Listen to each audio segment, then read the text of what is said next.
harusnya 20 tahun lalu menurut saya jadi presiden. Iya.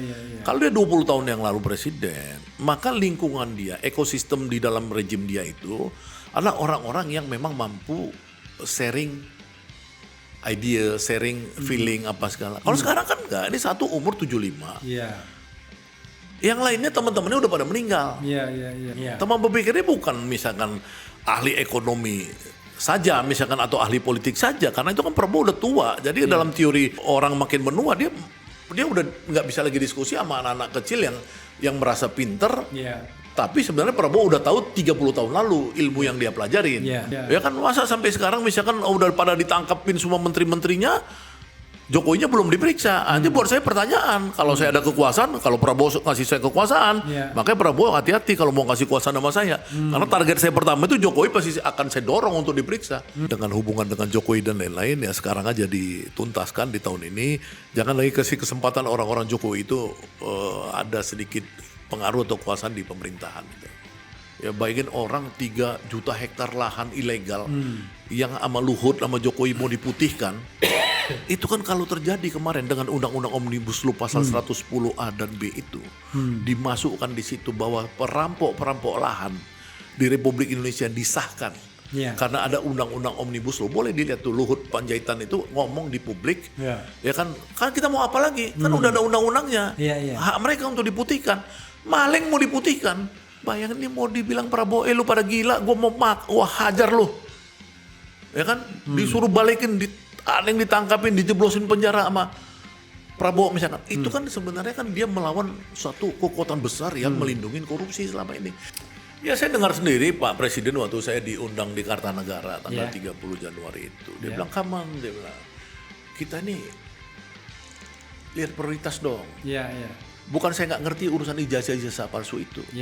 Pas segala ijazah palsu mau pilkada ijazah palsu apa segala gitu. Nah ini buat Prabowo sebenarnya dia udah tahu banyak soal itu.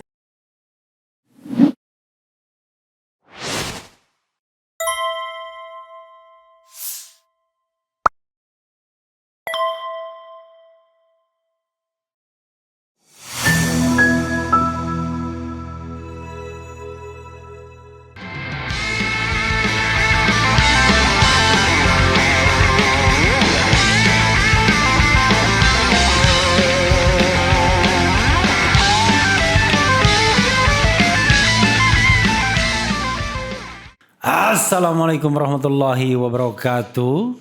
Sobat RH sekalian, jumpa lagi kita di channel yang keren ini. Keren cadas. Jadi saya berada di suatu tempat ya, dan kebetulan ini tempat di mana tamu saya hadir. Jadi tamu sekaligus tuan rumah. Tamunya saya, Syahganda Nainggolan. Assalamualaikum. Waalaikumsalam Bang, keren jadas ya Bang. Sudah lama kita nggak ini ya. Lama sekali. Saya khawatir jangan-jangan Syahganda menganggap saya musuhnya. Karena udah lama tidak mengundang ke RH Channel kan. Padahal saya udah pernah berjanji kan beberapa tahun lalu ya, pengen podcast di sini kan. Waktu pertama kali datang. Dan rupanya baru terrealisasi kira-kira 6 bulan kemudian. Ya pada waktu itu kira-kira bulan November lah ya. Iya betul. Atau sebelum November. Ya kira-kira gitulah. Bulan November baru terrealisasi bulan April. Jadi setengah tahun. Bang, banyak isu politik ya. Tapi saya harus klarifikasi dulu. Nah kan. Ada yang perlu diklarifikasi. Bukan. Gini. Abang The Great Institute ya, Great Institute atau The Great Institute ya. Dan abang dianggap orang dekat dengan Dasko, ya kan? Nah itu dulu.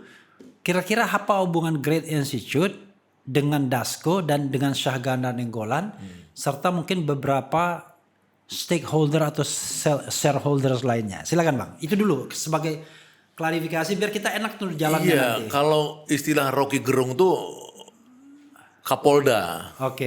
Kawan politik Dasko. Kawan. Jadi artinya kita teman tukar pikiran ya, tapi salah satu dari 1000 teman dia atau Dasko salah satu teman dari 1000 teman kita diskusi politik ya itu aja sebenarnya. Jadi kita punya pikiran yang dari dulu karena kita memang pemikir dari dulu ya ketemu orangnya presiden yang kita bisa sampaikan pikiran-pikiran gitu.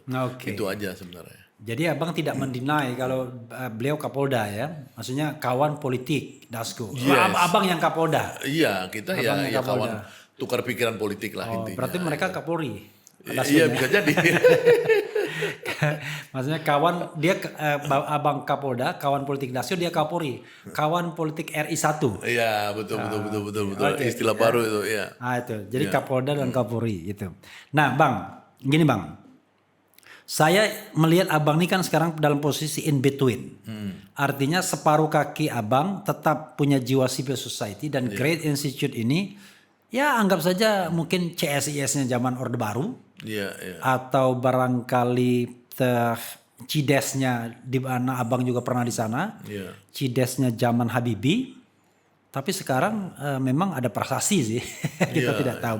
Tapi anggap aja begitu. Jadi Great Institute adalah sebuah think tank yang paling tidak dalam quote unquote membantu pemerintahan. Nah, bagaimana menurut abang posisi yang dimainkan Great Institute dulu lah sebelum saya tanya lebih lanjut? Gitu. Ya, saya sebenarnya derajatnya di bawah itu ya dalam konteks hubungan state and society ya. Kalau CSIS itu kan dulu betul-betul instrumen alat ya, alat dari Ali Murtopo untuk menjalankan semua pikiran-pikiran Pak Harto, ya kan. Nah kalau Cides itu lebih kompromi, di bawahnya sedikit karena ada unsur civil society yang kuatnya itu karena dia dibentuk oleh ICMI, sebuah kekuatan komunal Islam modernis dan yang dipimpin oleh Habibie waktu itu kan. Tapi juga betul untuk memperkuat pemerintahan Soeharto kan gitu. Nah kalau ini lebih kalau di zaman Soeharto disebut LSM plat merah gitu.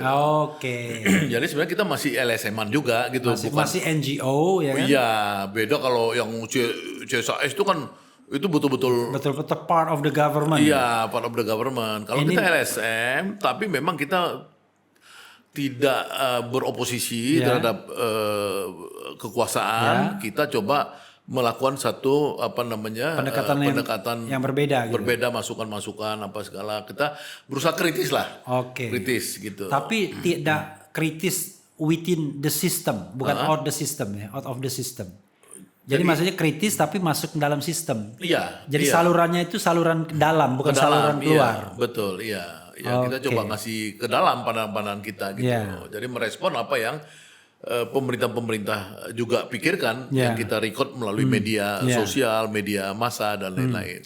Tetapi terkesan, ini saya kan harus seobjektif mungkin, terkesan bahwa yang keluar tuh cuma endorsement aja terhadap pemerintahan. Mungkin Bung Repli kurang mengikuti kebanyakan ijazah palsu sih urusannya. Jadi kita ini kurang diikutin lagi sama Repli. Karena kita misalkan gini, kita tidak sepakat juga dengan misalkan pernyataan pemerintah Purbaya dalam hal ini misalkan bilang sampai akhir tahun BBM harganya dikontrol pada harga sekarang misalnya gitu. Kita sih enggak, kita bilang ya kita harus dievaluasi terus, jangan bilang setahun, mungkin bulan depan juga bisa berubah, tergantung perang yang terjadi ini kan gitu kan, berapa skala ininya karena dalam riset yang kita lakukan itu misalkan mungkin aja kita defisit anggaran sampai 4,3 sampai 4,5%. Nah itu kan berarti kan harus ada adjustment dong dalam penghematan fiskal, jangan subsidinya tetap di jor-joran mengurus APBN misalnya seperti itu, kita agak beda. Jadi tapi menurut saya no doubt juga kalau seandainya yang dikritik itu adalah cabang-cabang dari pemerintahan,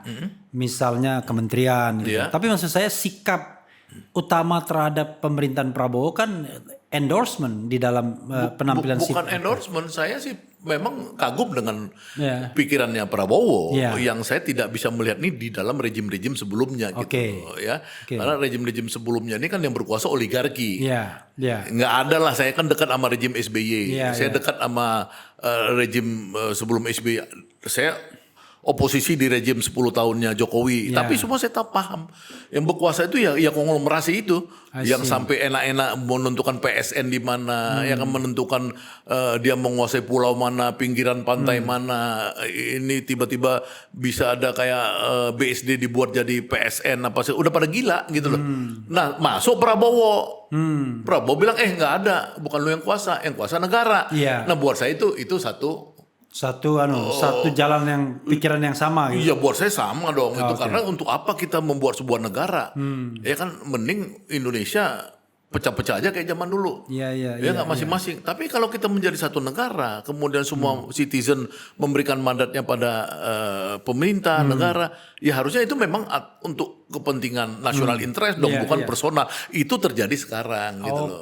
Itu makanya saya bukan kalau lagi kita pakai skala meter, saya nggak bisa kan. Saya kan bukan orang yang day to day memperhatikan realisasi dari katakanlah komitmen yang Abang katakan tersebut. Kalau sekarang kalau kita pakai skala meter ya, realisasi dari komitmen itu berapa persen sesungguhnya setelah 1,5 tahun memerintah ini? Ya kalau dalam konteks saya antara oligarki dan negara, ini udah hampir 100%. Oke, menurut Anda?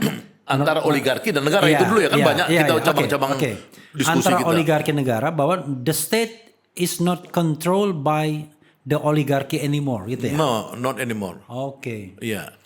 Jadi, saya perlu jelaskan di mana teorinya? Ini ada teorinya. Silakan. Jadi teori, ini orang-orang yang memang mengerti teori, misalkan political economy, in labor movement, misalnya gitu. Ya, 2 kali berturut-turut presiden, ya itu menaikkan upah buruh. I see. Ya, itu berkali-kali lipat di atas pikiran Jokowi, yang Jokowi rata-rata 1% kenaikan upah buruh selama dia pemerintah, di atas kenaikan pikirannya konglomerat yang rata-rata cuma 2-3%, di atas pikirannya Jumhur Hidayat teman saya, yang saya tahu, ketua Serikat Buruh terbesar di Indonesia, dalam bayangan dia cuma 4-5% dari dulu Prabowo ini, tiba-tiba Prabowo 6,5% di pertama kali waktu dia berkuasa.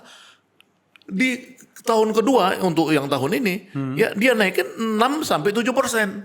Dia silakan gubernur yang merespon, tapi totally itu rata average ya itu 6 sampai ini. Artinya dalam teori ya orang tahu bahwa dulu itu automatically conflict interest itu terbelah antara buruh dan majikan.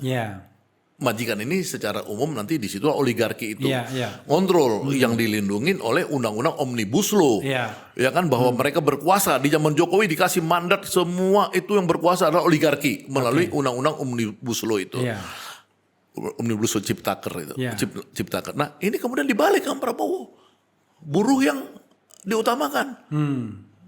Itu buat saya itu satu aja tesis secara intelektual buat orang yang ngerti intelektual. Yang kedua orang bilang wah ini orang-orang oligarki ini menguasai laut selain darat dan apa sekarang laut di Pulau Jawa dikontrol Prabowo dengan dia buat apa? Dia buat apa namanya satgas atau apa badan penguasa pengelolaan pantai sepanjang Jawa misalnya seperti itu. Itu aja udah ini. Belum lagi orang yang tadi misalkan diributkan oleh teman-teman kita soal pantai utara Banten, Tangerang. Orang ini sudah melakukan satu pekerjaan-pekerjaan penggusuran rakyat di tepi pantai. Sekarang rugi besar karena apa? Karena Prabowo bilang itu bukan tanah untuk properti, itu tanah untuk pertanian. Itu kan dari kemudian harganya yang tadinya harusnya 50 juta ekspektasi dia per meter balik lagi ke harga pertanian.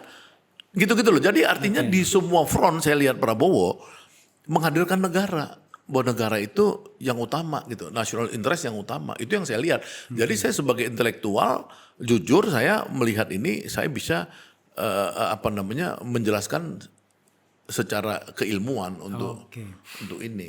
Ini kan saya harus mengatakan bahwa kadang-kadang di antara kita itu berbeda pandangan itu bisa saja berbeda informasi yang masuk kira-kira begitu ya. Dan berbeda namanya tuh theoretical approach. Itu kan kalau orang yang misalkan tidak mendalami political economy dan welfare studies gitu, dia kadang-kadang kan nggak bisa menganalisa seperti itu dong. Oke, Bang. Kalau kita kaitkan dengan misalnya ketidakpuasan ya yang disuarakan oleh kaum intelektual, ya kita kemarin kan ada kelompok intelektual yang so-called kita anggap masih intelektual bebas ya. Di situ ada Saiful Mujani, ada Ferry Amsari, kita sebut aja namanya kan teman-teman kita sendiri. Ada Ubedillah Badrun, oleh siapa lagi? Fortunately atau unfortunately Refli Harun nggak ada di situ. Sehingga saya secara objektif bisa mengevaluasi gitu ya. Sampai kemudian seperti ada keputusasaan dari kalangan intelektual ini terhadap pemerintahan Prabowo. Ferry Amsari bicara tentang impeachment. Impeachment itu sebuah mekanisme konstitusional yang disediakan oleh Undang-Undang Dasar 1945, which is our constitutions. Tetapi Saiful Mujani bilang nggak cukup impeachment. Intinya kita ya harus gedor, ya kan? Harus geruduk agar kemudian pemerintahan ini, saya lupa apa yang dia katakan. Intinya ya mundurkan diri lah. Pemerintahan ini, apa dia bilang jatuh ya? Enggak ya pada waktu itu. Pokoknya intinya adalah dia ingin melakukan sesuatu yang menurut hukum tata negara yang saya pahami sebagai sebuah gerakan ekstra konstitusional. Ya, Ferry Amsari menawarkan impeachment nggak cukup katanya karena kata Saiful Mujani kan gitu kan. Kata Saiful Mujani. Nah, ini dia menawarkan gerakan ekstra konstitusional bahwa ya tidak cukup dengan mekanisme pengunduran biasa atau pemberhentian presiden secara biasa, tapi harus mekanisme geruduk. Nah, saya tuh lupa persisnya apa dia ngomong, tapi abang kan bisa menanggapinya. Gimana itu? Ya kalau yang teman-teman ini kan kegelisahan kaum intelektual, ya yang memang itu pada tahun-tahun 98 itu kan menuntut adanya demokrasi. Ini kan perjuangan untuk adanya demokrasi itu kan perjuangan berat. Ya, dari 32 tahun Soeharto otoritarian, kemudian kita dobrak, akhirnya muncul demokrasi. Nah kemudian tiba-tiba karena state menguat dan karakter Prabowo karena di bekas pemimpin militer menciptakan suasana yang kelihatan kurang demokrasi, ya baik pada dirinya sendiri sebagai presiden maupun dalam tata negara, ya ini membuat teman-teman resah. Itu yang saya lihat. Ya sebenarnya ini kan orang dalam teori-teori ini kan ada dua. Satu, dia melihat demokrasi ini di depan, kesejahteraannya di belakang. Ya Prabowo mungkin melihatnya kesejahteraan di depan karena sekian lama 30 tahun kita dikhianati, orang kaya semakin kaya. Ini kan seperti fenomena Amerika juga ya kan. Ya kan 1% menguasai 99%. Ya kan Refli Harun kan lagi tinggal di Amerika waktu gerakan-gerakan Occupy Wall Street dulu kan.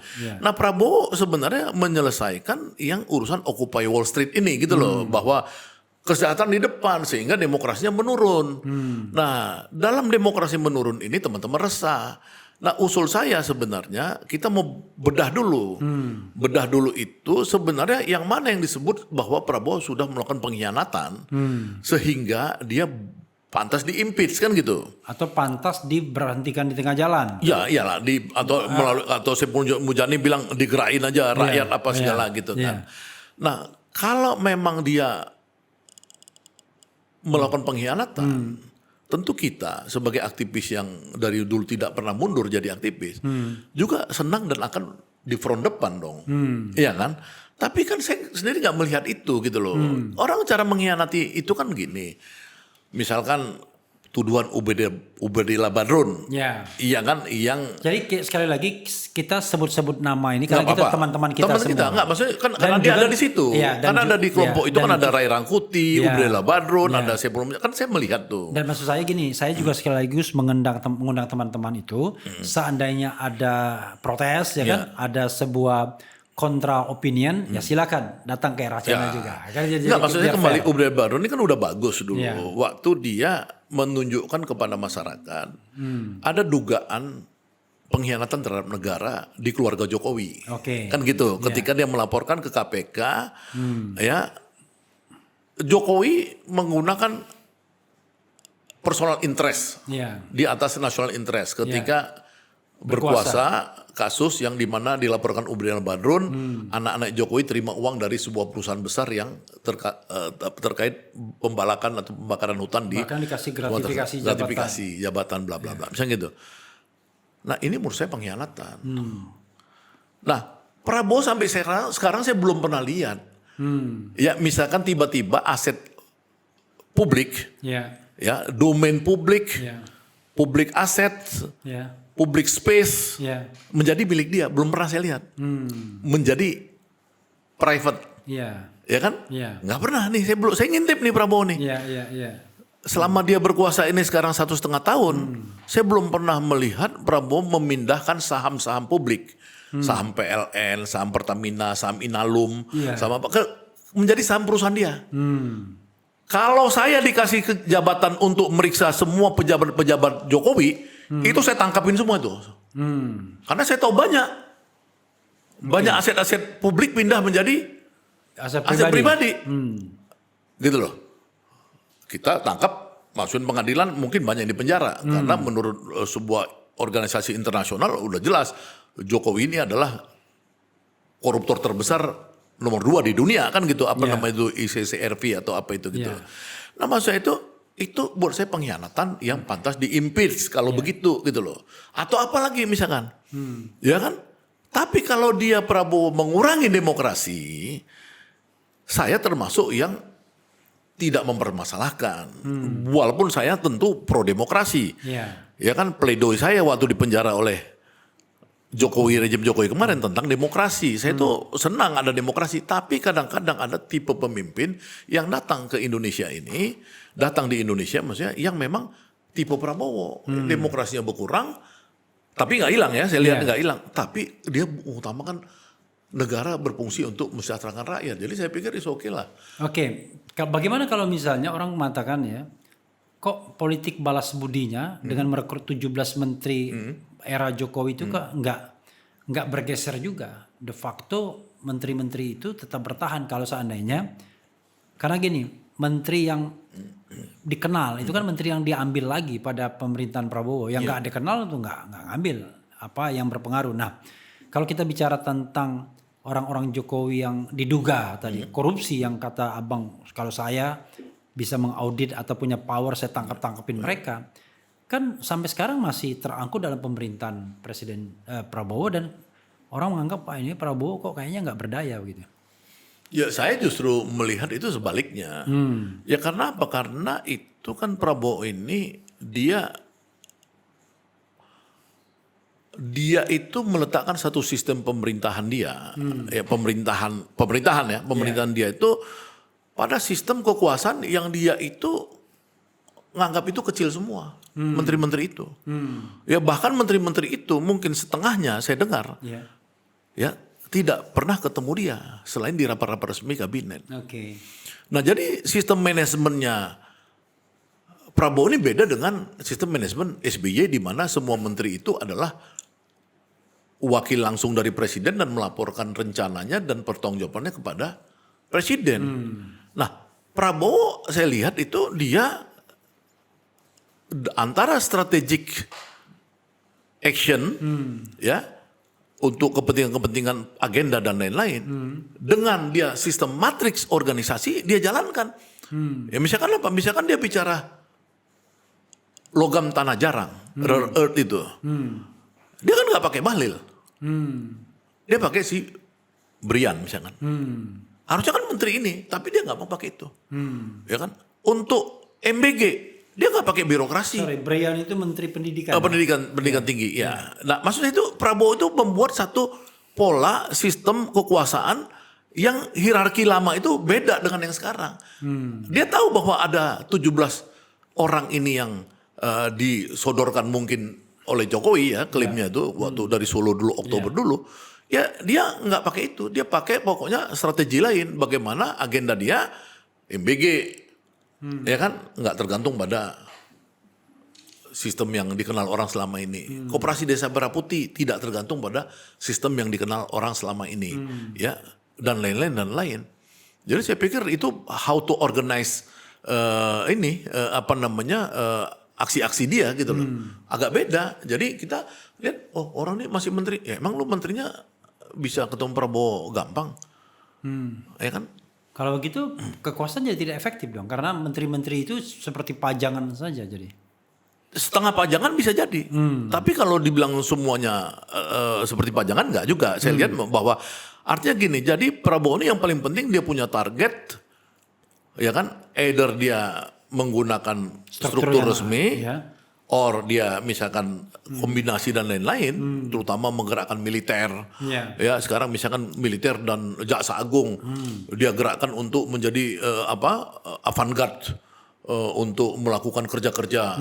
Dia melawan oligarki misalnya seperti itu. Yang di zaman Jokowi kan itu nggak ada artinya tuh jaksa agung itu. Ya kan polisi lebih utama untuk semua. Jadi saya pikir Prabowo tuh dia jago di main strategi dan taktis ya. Dan tentu secara simbolik kita juga melihat bahwa menteri-menteri yang sangat berkuasa di era Jokowi itu kan udah terkikis juga. Ya ada yang Menteri Keuangan yang 16 tahun berkuasa, Sri Mulyani. Pokoknya berkuasa di zaman SBY dan zaman Jokowi. Ya, 16 tahun tersingkir lah atau disingkirin. Ada Budi Ari tersingkir, ada yang namanya PCO tersingkir, si Hasan Nasbir. Kan itu kan semua kan terjadi di zaman Prabowo. Jadi orang sebenarnya memang nggak bisa melihat Prabowo ini dalam kacamata organisasi dan model kepemimpinan di era SBY dan sebelumnya gitu. Oke. Bang, apa nasihat Abang terhadap mereka-mereka yang katakanlah bersuara kritis terhadap Prabowo seolah-olah Prabowo ini tidak bisa diharapkan? Karena gini, saya kemarin kan menghadiri misalnya halal bihalal kami kan. Iya, iya. Tentu suaranya sama. Kalau dia masuk dalam pemerintahan, kebetulan ada satu yang masuk dalam pemerintahan atau menjadi think tanknya di Prasasti ya, itu selalu optimistik ya kan, dengan mengemukakan hal-hal seperti yang Abang sampaikan. Tapi orang luar yang tidak terlibat dalam pemerintahan ya rata-rata kecewa dengan pemerintahan Prabowo, dan kemudian sampailah kemudian niat tidak hanya Gibran yang harus dimakzulkan, which is kalau Gibran itu kayaknya sepertinya sudah final gitu ya. Soal kemudian belum ada realisasi itu soal lain. Tapi tone mereka kecewa, berat sama Prabowo, dan tone yang sama kan bisa kita temukan pada kelompok yang so-called independen tadi, Ferry Amsari, kemudian Saiful Mujani, Ubedillah dan lain sebagainya. Itu apa ya ingin Abang katakan? Apakah ini kesalahan komunikasi pihak istana? Ataukah kurangnya pengetahuan orang-orang yang berada di luar pemerintahan, ataukah vested interest yang tidak tercapai? Saya pakai lah ini karena enggak terkrut di pemerintahan ya kan, atau apa? Ya, pertama saya menghormati model Repli Harun yang udah dari awal memang secara normatif menyatakan menarik diri dari pemerintahan Prabowo. Artinya nggak mau diajak apa segala. Misalnya kayak gitu. Itu kan orang bagus dong. Dia set the boundaries kan. Boundariesnya dia ini. Habib Rizik. Artinya begini. Saya harus disclaimer juga. Saya tidak mau diajak pemerintahan. Itu bukan berarti saya pasti apatis terhadap pemerintahan. Iya. Saya tetap memberikan masukan. Kalau baik saya bilang baik. Buruk bilang buruk. Cuma saya tidak ingin kemudian orang menyatakan itu motivasinya karena ingin menjabat. Makanya saya disclaimer dari awal. Kita nggak menuduh teman-teman begitu, nggak. Masa gitu. Yang kedua, misalkan saya datang sama Habib Rizik. Ini kan kita korban-korban 10 tahun rejim Jokowi. Jadi saya kan mau tanya kan. Saya tanya sebulan lalu, Bib gimana Bib? Oh, so bagus lah Prabowo. Saya cuma kesal satu soal BOP. Misalnya kayak gitu. Habib Rizik waktu itu kan. Nah, karena BOP ini pertarungan umat Islam kan gitu. Nah, bagus dong. Berarti dia dalam negerinya dia anggap Prabowo oke, kan gitu kan. Orang-orang yang menderita saya tanya. Ya kan kayak Habib Rizik ini, terus di tempat saya ada Rocky Jumhur, Rocky Gerung Jumhur yang dia ini juga menderita di 10 tahun zaman era lalu gitu kan. Nah, semuanya tuh melihat bahwa yang sekarang ini secara relatif ya jauh lebih baik daripada yang terdahulu. Karena yang terdahulu tuh kita ini bangsa gerombolan, tidak ada negara di dalamnya. Sekarang yang muncul negara. Persoalan negara ini yang saya bilang tadi, ada persoalan memang karena dipimpin Prabowo yang sudah harusnya 20 tahun lalu menurut saya jadi presiden. Kalau dia 20 tahun yang lalu presiden, maka lingkungan dia, ekosistem di dalam rejim dia itu adalah orang-orang yang memang mampu sharing ide, sharing feeling apa segala. Kalau sekarang kan enggak, ini satu umur 75. Yang lainnya teman-temannya udah pada meninggal. Rizal Ramli dulu teman dia berpikir untuk ekonomi udah meninggal, misalnya seperti itu. Faisal Basri sudah meninggal gitu loh. Ini kan udah terlambat 20 tahun gara-gara oligarki ini menghambat Prabowo 20 tahun untuk berkuasa. Dan mereka kemarin ketipu sama Prabowo. Prabowo pura-pura dia main dari dalam akhirnya berkuasa. Tapi dia tetap Prabowo yang harimau kan, macan gitu, singa gitu. Nah, jadi menurut saya ini memang ada persoalan di situ ya, karena Prabowo jadi kelihatan jadi single player.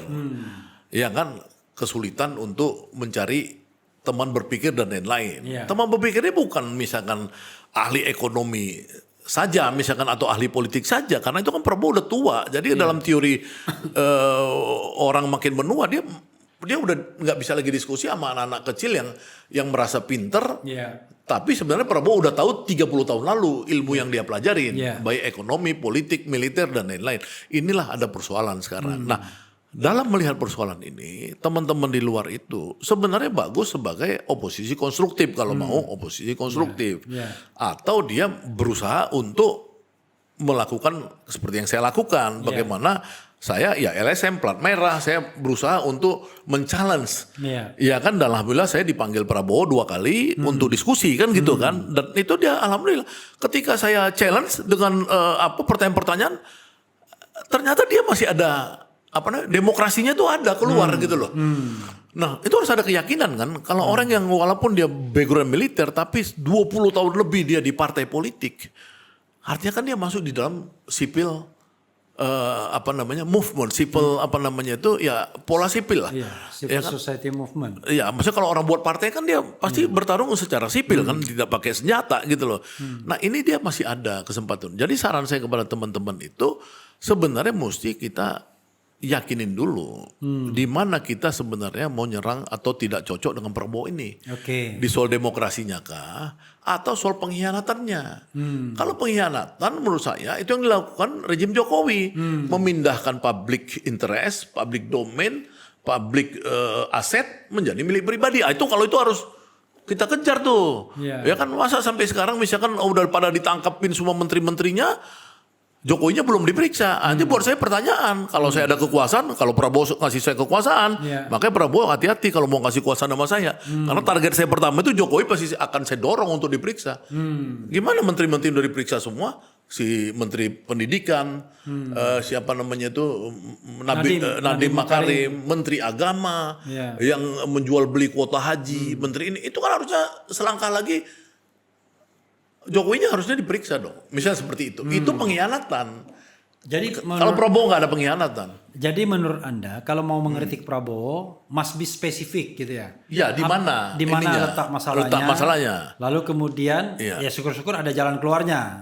Kalaupun itu mengkritik doang asal spesifik dan kemudian itu memang datable gitu ya? Ada datanya. Sama jangan bercampur antara feeling bahwa ini memang demokrasi berkurang. Ya kalau itu kan kita sama-sama ngalamin dong. Ya kan saya juga ngalamin bahwa Prabowo demokrasinya berkurang dong. Ya kan, namanya juga dia udah tua, mantan tentara, ya pastilah berkurang demokrasinya gitu. Gitu.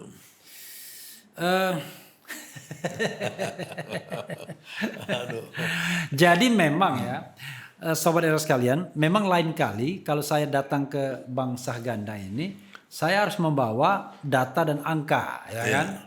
Misalnya kita bicara mengenai indeks demokrasi, kita membawa apa? Nah, tapi ini ada angka, ya kan?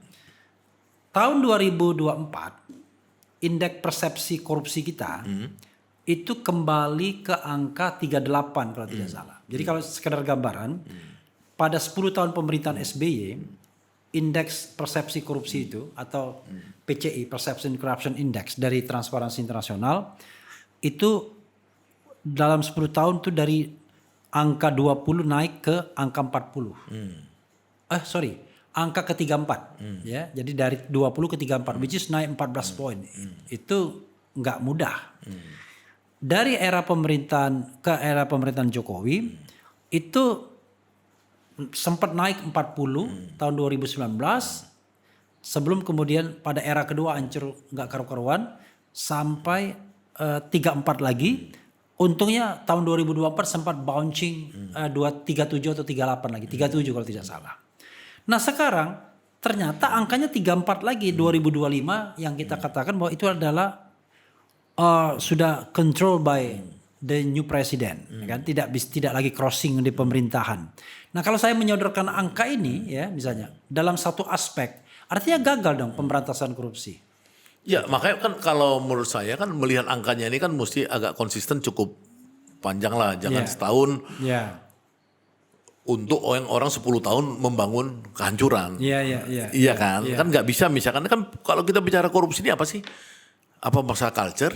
Ya kan? Atau masalah memang sistemnya rusak atau apa kan gitu kan? Nah kalau misalkan yang nanti bersifat culture, misalkan orang bilang birokrasi reform misalkan, itu kan takes time dong. Iya kan? Nah itu jadi ukuran-ukuran dari transparansi internasional ini itu memang harus kita lihat lagi beberapa tahun. Tapi yang kita bisa bandingkan misalkan komparasi, iya kan presiden ini melakukan gerakan besar.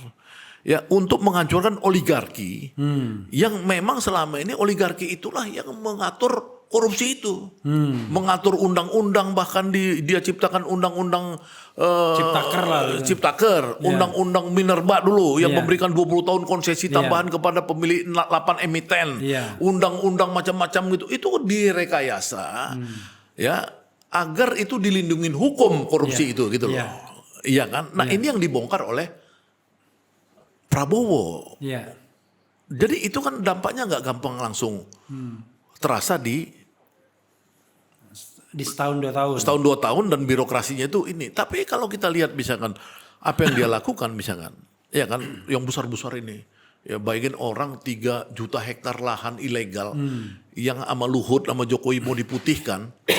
Itu kan kalau terjadi kemarin dengan undang-undang Omnibus Law pasal 110A dan B itu dimasukkan di situ bahwa perampok lahan di Republik Indonesia disahkan karena ada undang-undang Omnibus Law. Boleh dilihat tuh Luhut Panjaitan itu ngomong di publik, ya kan kita mau apa lagi? Kan udah ada undang-undangnya, hak mereka untuk diputihkan. Maling mau diputihkan 3 juta hektar. Bahkan kalau nggak salah saya itu Prabowo mensetir tuh 16 juta hektar waktu dia pidato di Magelang. Bayangin ini mau dibilang Prabowo, lu pada gila, gue mau wah hajar lu.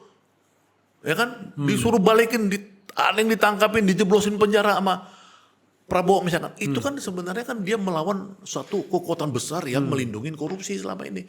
Nah itu memang dalam indeks perception corruption itu belum dijadikan indikator karena ini baru perbedaan hulunya gitu loh.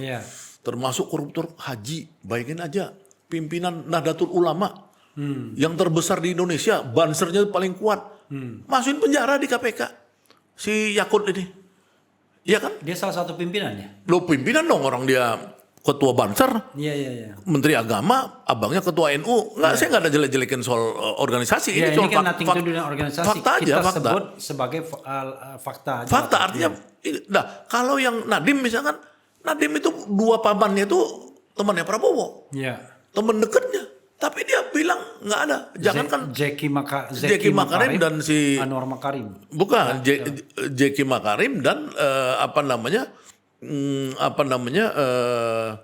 pengusaha yang dekat sekali sama dia yang bapaknya dulu sekjen Partai Sosialis Indonesia, Maher Al-Gadri.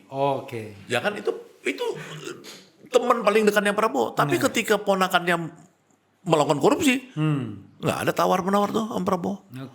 Ya kan, belum lagi yang lain-lain. Yang sebenarnya termasuk waktu di Bangka saya dengar itu Prabowo bilang, ponakan saya itu ditegur kalau ponakan saya nanti nggak minggir dari urusan-urusan timah-timah di Bangka, ya kan itu bisa ditangkap juga. Dia udah kasih warning, ya kan artinya nggak boleh siapapun mau keluarga dia akan tangkap gitu loh. Nah ini kan sebenarnya presiden seperti ini lu mau cari apa lagi kan gitu. Kan kita kan kalau mau lihat presiden yang bagus nggak bagus dalam hierarki prioritas, nomor satunya kan dia anti korupsi nggak? Anti korupsi itu intinya apa? Dia memindahkan national interest menjadi personal interest nggak? Dia atur-atur nggak undang-undang ini supaya nanti dia bisa kaya, ya kan bisa bisa tambah uangnya. Nah ini nggak dia lakukan. Jadi menurut saya sih sangat appreciate lah untuk yang soal korupsi ini Prabowo mungkin ya kita hampir 100% ngasih dia apresiasi gitu. Oke, sekarang kalau kita bergerak kepada his vice president, pasangannya ya kan.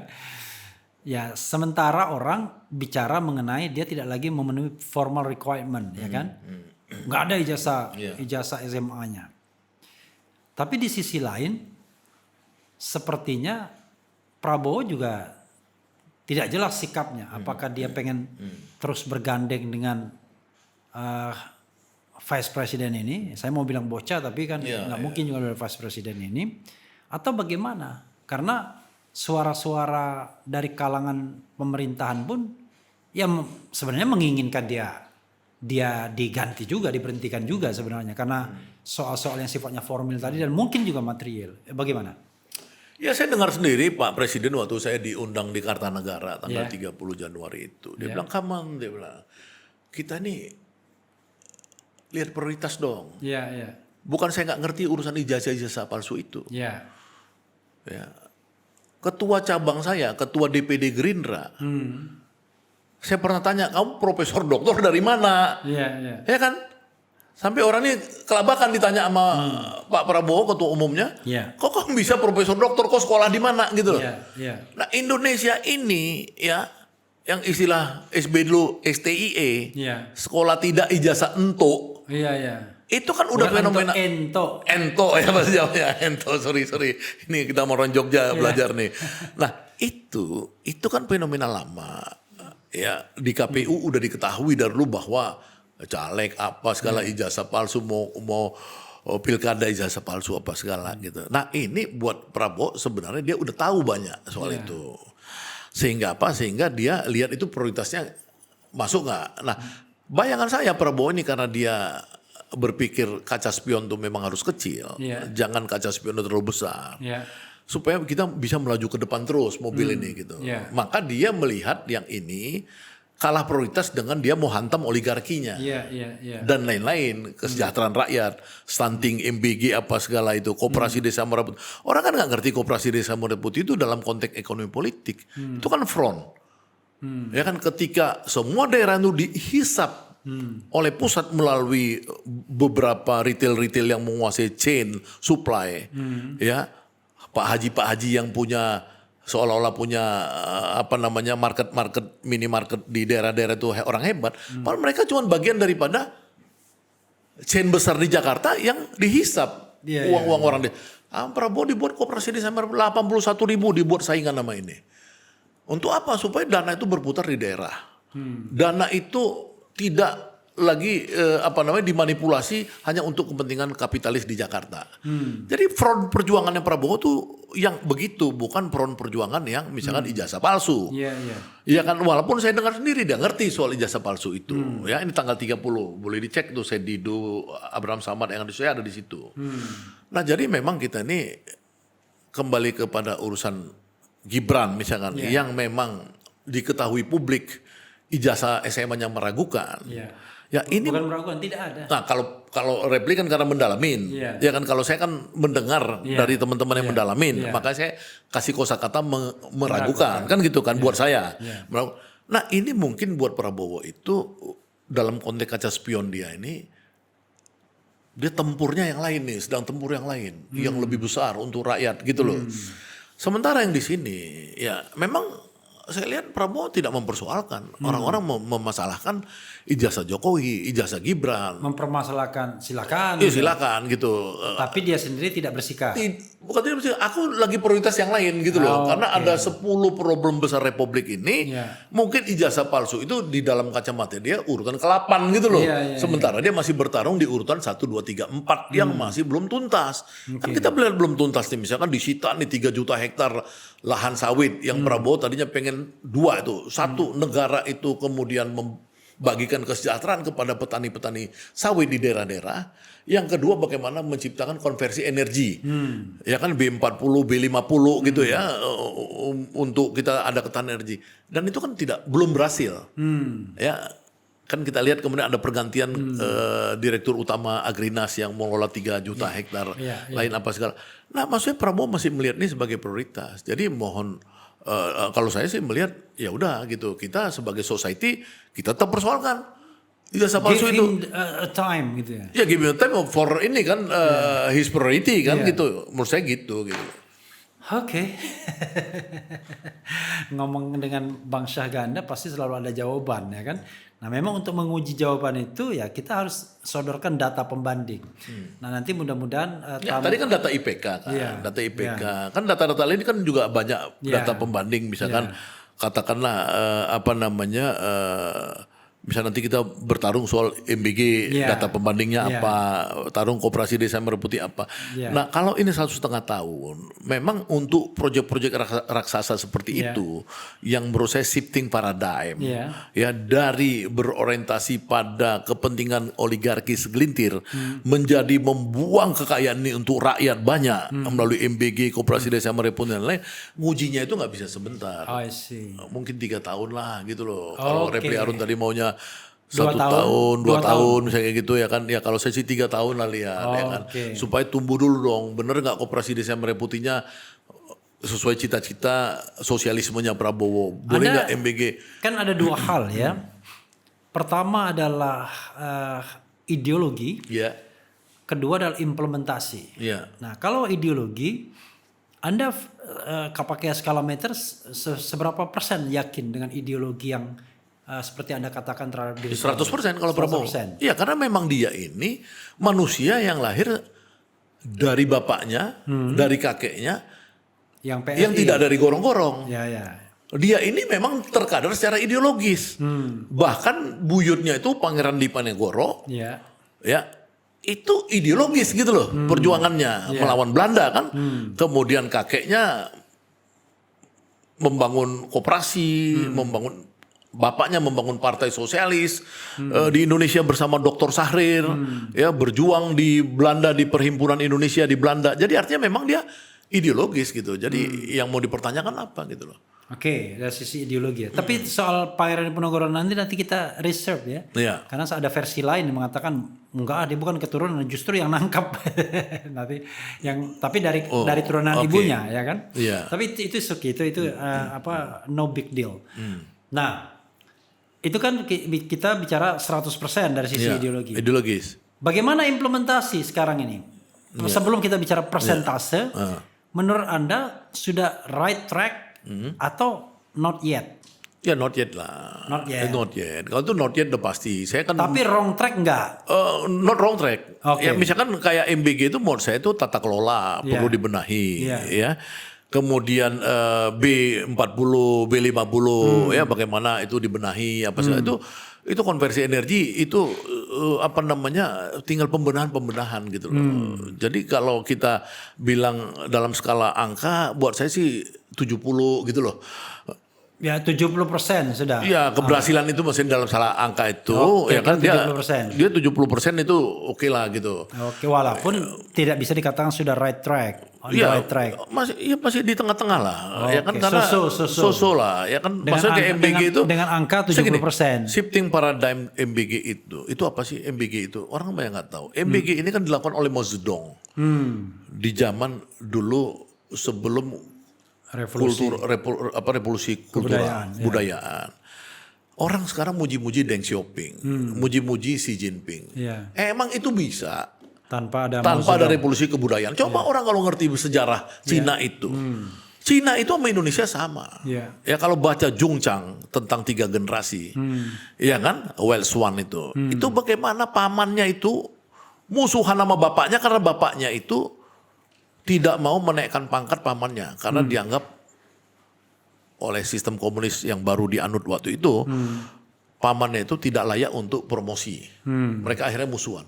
Sama di Indonesia ini semuanya itu KKN. Mentally KKN, budaya juga KKN. Karena kalau nggak nolong keluarga di Indonesia ini dimaki-maki satu kampung. Iya, iya. Iya nggak? Iya. Nah itu kemudian dihancurkan oleh si Mao Zedong. Maka Mao Zedong itu merapikan jalan buat Deng Xiaoping yang kemudian masuk pada sosialisme yang lebih pragmatis. Iya. Dan kemudian diteruskan oleh Xi Jinping. Iya. Nah kita baru mulai. Sekarang ini bagaimana? Coba bagaimana caranya Prabowo bilang, gue nggak peduli dengan keluarga, famili apa segala. Kalau salah gue tangkap.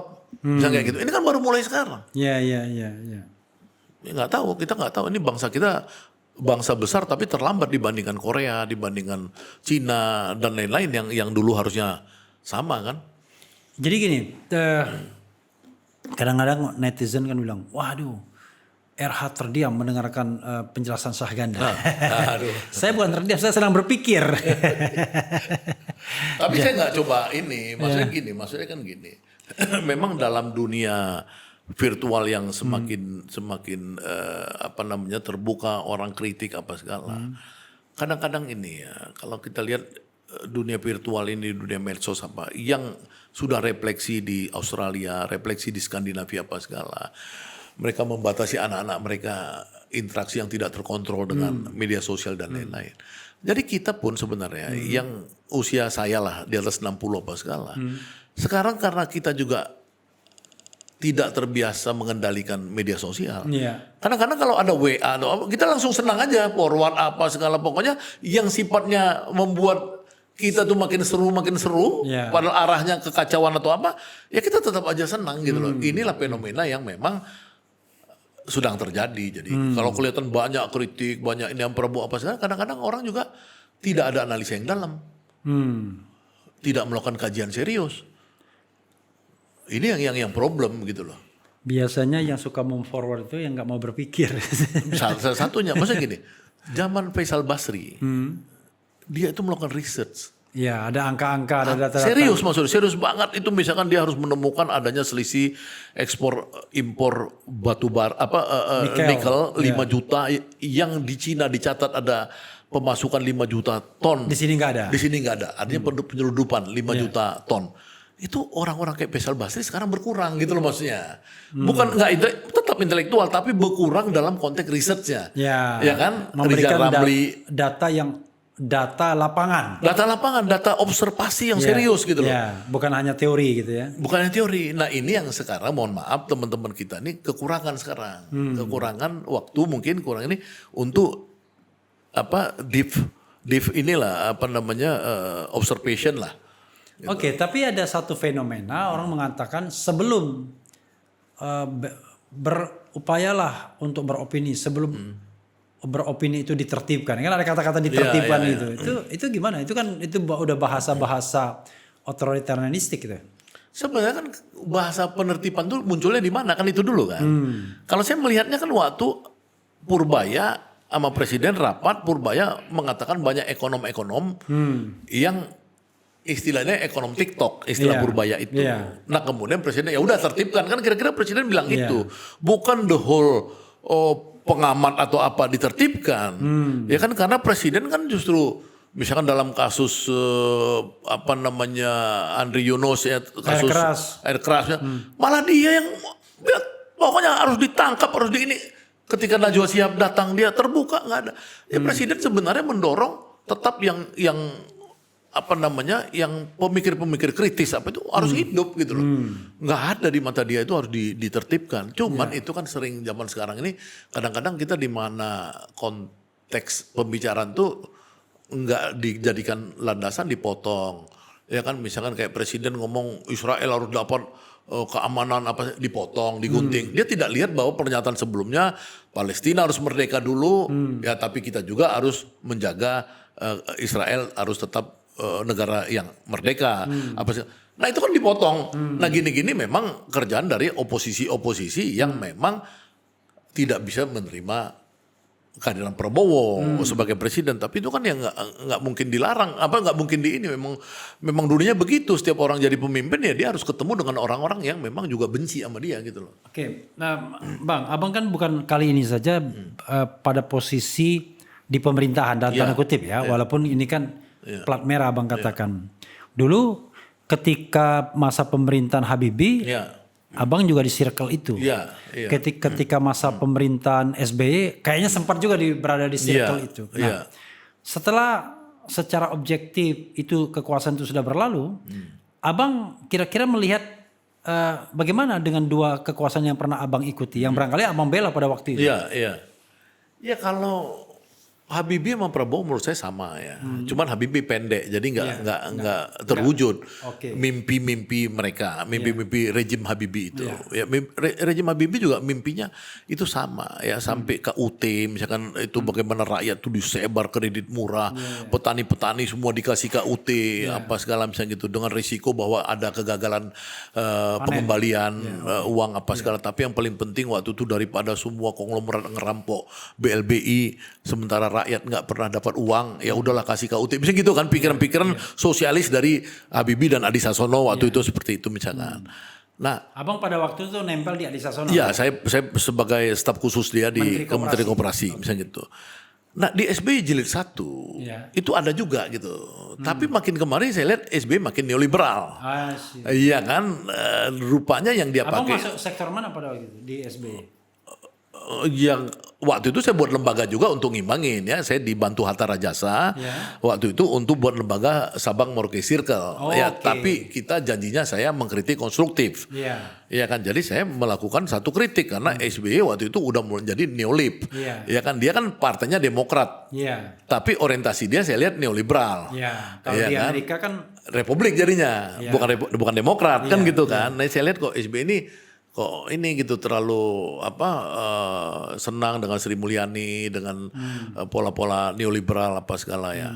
Nah kalau Prabowo ini ekstrim kiri gitu loh. Sorry, sosialis. biar orang nggak salah, kiri itu bukan berarti PKI. Nah, ini cara berpikir ini sosialis. Iya, ini kan bicara kita kan political ekonomi kan gitu ya. Ini dia sosialis ekstrim. Iya kan Prabowo nih kalau bisa dia semua uang negara dikasih sama rakyat aja sama dia kan gitu kan.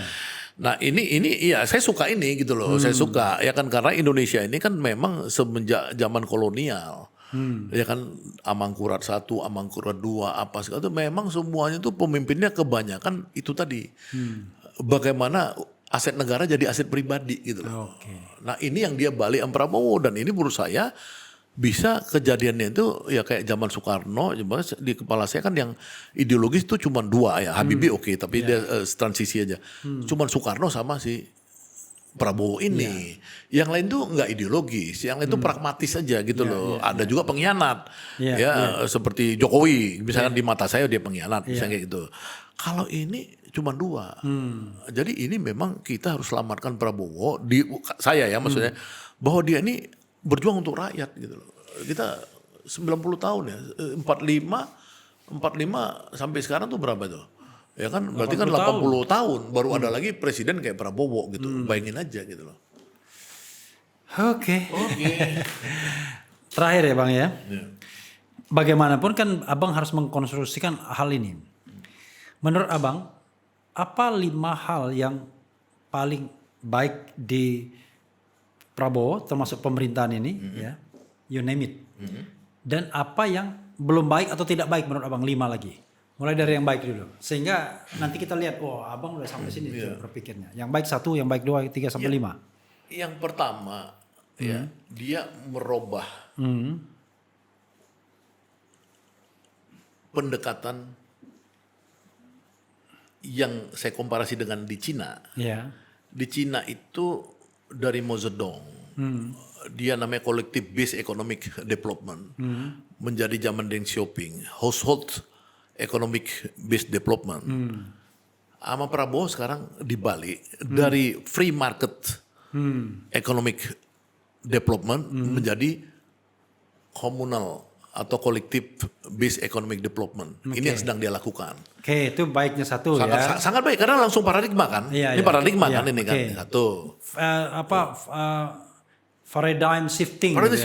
Shifting paradigm gitu. Jadi ke kolektif itu yang namanya koperasi, nanti MBG apa segala. 1. Yang kedua, dia menunjukkan dia tidak takut. You name it. Siapa yang disebut selama zaman Jokowi itu mau namanya si A, si B, si C, penguasa Rempang, penguasa Pantai Utara, jaga penguasa ini, aset-aset TNI apa segala yang diambil mereka, aset-aset negara. Yang Prabowo takut? Nggak takut deh. Dia bilang, gue lebih tua dari lu ya, gue duluan dari lu, gue kenal lu semua, lagi lu jembel-jembel kenal semua, lu jangan lawan sama gue. Ini pada takut nih, si cukong-cukong, si oligarki ini semua itu. Dua. Oke. Ya kan? Oke. Jadi tadi shifting paradigm. Kemudian kedua tidak takut. Tidak takut pada oligarki. Tidak takut pada oligarki. Yang ketiga, dia ini senang sama aktivis. Oke. Ya. Ya. Senang sama Jumhur, senang sama saya. Saya tanya sama dia, waktu saya ikut kelompok yang kemarin si Sedido ketemu, Pak, saya bilang, Bapak mau bicara tentang pertemuan Bapak dengan tokoh-tokoh merah putih. Boleh nggak saya tanya Pak, kira-kira Rocky Gerung tuh merah putih nggak Pak? Wow, itu orang idealis, paling idealis. Rocky Gerung gini. Artinya dia melihat orang-orang yang di publik ini sebagai aktivis garis keras, dia senang sekali gitu loh. Nah itu buat saya penting. Jadi dia senang sama aktivis-aktivis, ya kan? Ya. Yang ketiga seperti itu. Yang keempat. Nah, yang keempat, dia ini berusaha untuk menjadi pemain utama di dunia internasional. Oke. Ya kan, saya lihat dia punya potensi untuk menggantikan kelasnya Erdogan lah. Oke. Tapi udah jauh di atasnya kelas Anwar Ibrahim gitu. Oke. Nah ini yang keempat, yang kelima saya belum tahu nih. Oh belum tahu. Empat aja dulu deh. Yang lima yang mungkin kurang baik, tidak baik harus diperbaiki. Terserah lah bagaimana kategorinya. Ya, pertama ya dia harus memastikan bahwa reshuffle kabinet itu harus tuntas. Oke. Karena dalam teori, saya sudah jelaskan kepada Bapak Presiden, teorinya si Louis Althusser, bahwa birokrasi ideologis itu penting untuk seorang pemimpin ideologis. Oke. Iya kan, mudah-mudahan yang tadi belasan-belasan orangnya Jokowi itu bisa hilang. Kalau enggak minimal 3 atau 5 menteri kunci itu bisa yang ideologis. Agar apa? Agar pola hierarkinya itu berguna gitu loh, yang ideologis gitu. Itu yang harus di ini. Satu. Dua. Yang kedua, ya Prabowo itu harus kembali melihat lagi orang-orang yang tersisa sebagai pejuang-pejuang publik, ya seperti Hariman, Rocky Gerung, Habib Rizik, macam-macam itu yang selama ini di luar sistem untuk menjadi penasehat politik dia, penasihat ekonomi dia. Supaya apa? Supaya dia itu tidak tiap hari bergelut dengan kaum teknokrasi. Capek orang kalau tiap hari ketemunya Purbaya, ketemunya orang yang bicara Amran Sulaiman. Enggak, dia butuh orang-orang yang bicara tentang kembali paradigm, filosofi, apa segala. Itu aja bisa teman-teman. Itu dia butuh itu. Jadi apakah namanya di situ namanya One Team Press, apa namanya KSP atau mesti ada orang-orang itu di sekitar itu. Kalau Gus Dur dulu membuat apa namanya itu Jumat kopi ya, pokoknya kopi Jumat apa pokoknya dia ada ketemu sama itu. Nah, itu dua, ya kan. Nah, yang ketiga ya kan tadi reshuffle kabinet terus ini ya yang ketiga itu memang bagaimana caranya memperbaiki secepat mungkin ya yang dikritik masyarakat itu ya MBG terutama kemudian Kopdes Merah Putih ya itu memang perlu ada konsolidasi lagi agar itu di mata masyarakat karena ini adalah program mercusuarnya dia harus tuntaskan itu ini penting di tahun kedua ini dia harus tuntaskan itu jadi itu 1, 2, 3. Nah yang keempat ini karena permainan luar negeri buat dia permainan yang sangat signifikan, ya dia butuh juga untuk merapikan ya orang-orang yang menjadi menteri luar negeri, jadi duta besar ya itu kalau 1 tahun oke lah, tapi sekarang ini ke depan agar dia punya kaki-kaki yang kuat di negara-negara yang dia sering berusaha untuk masuk ya Timur Tengah apa itu tolong diperbaiki itu 4 itu. Nah yang kelima ini tolong pastikan juga yang simbolik seperti dia dengan hubungan dengan Jokowi dan lain-lain ya sekarang aja dituntaskan di tahun ini. Jangan lagi kasih kesempatan orang-orang Jokowi itu ada sedikit pengaruh atau kekuasaan di pemerintahan itu. Oke. Pembicaraan ini tidak akan pernah berakhir kalau kita tanya-tanya terus ya. Pokoknya masih banyak. Ini katakanlah nanti kita bikin yang talk show yang lebih gimana gitu ya. Siapa tahu The Great Institute dan RH Channel ada kerjasama gitu ya. Insya Allah senang sekali kalau bisa ada kerjasama. Jadi sekali lagi ini untuk menunjukkan bahwa ya RH Channel pun independen ya untuk menyuarakan dari sisi manapun. sisi yang protes Prabowo kita inikan, sisi yang kemudian pro Prabowo kita majukan, karena saya pribadi menganggap bahwa penilaian terhadap pemerintahan ini belum selesai secara komprehensif. Tapi kalau kaitannya dengan yang sudah berkuasa 10 tahun lagi, sudah selesai harusnya kita. Kita nggak bisa lagi kemudian bersikap abu-abu terhadap yang pemerintahannya sudah selesai. Karena kita sudah bisa evaluasi secara komprehensif, kerusakan dan lain sebagainya. Itu saja Sobat Era sekalian ya. Mudah-mudahan nanti kita akan berjumpa lagi dengan Bang Syahgana Nenggolan, termasuk teman-temannya di sini. Ada Jumhur Hidayat, ya kan? Ada Rocky Gerung kalau kita mau bawa ke sini dan lain sebagainya. Termasuk juga barangkali tadi Kapoldanya, Kapolrinya. Ya, kalau beliau kan Kapolda, kawan politik Dasko, tapi Kapolri itu kawan politik RI1. Yaitu Dasko sendiri. Kita lihat nanti bicara tentang bagaimana sosok Dasko, bagaimana kaitannya dengan Safri Samsudin. Itu kan sudah menjadi sebuah perbincangan publik. Kadang-kadang kita merasa nggak enak. Apanya nggak enak? Kita ngomong apa aja. Apa adanya, karena apa adanya itu penting bagi Republik ini agar cepat dewasa. Wassalamualaikum warahmatullahi wabarakatuh. Keren cadas.